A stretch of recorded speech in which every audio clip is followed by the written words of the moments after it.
Welcome back. You're watching Hope TV News Watch. Now let's get down to business. And the government is being called upon to implement strong policies that will grow the green manufacturing sector, seen as a key driver of youth employment and foreign exchange earnings. Speaking at the Green Business Buildings Forum in Nairobi, which brought together over 150 stakeholders from across Africa, British High Commission Economic and Climate Lead Daniel Wilcox emphasized the urgent need to fix infrastructure gaps, slowing progress.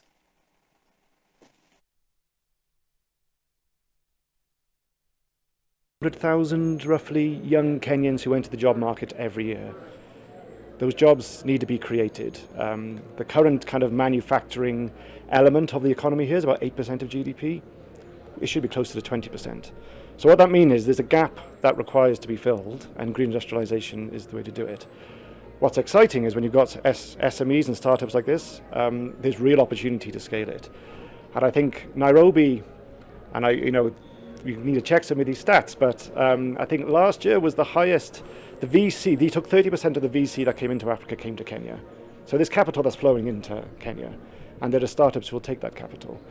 Jobs that need to be created and industries that need to be created. So I think Kenya is so uniquely positioned with its green energy to drive green industrialization, and then educated workforce that are looking for work. And I think this is kind of the real opportunity.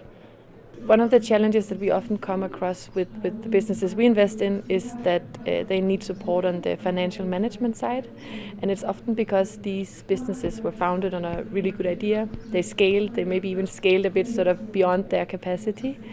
And they find themselves in a place where they're raising capital maybe for the first time and need a sort of a strategic financial resource to help them think through how they convert that into growth in a sustainable way.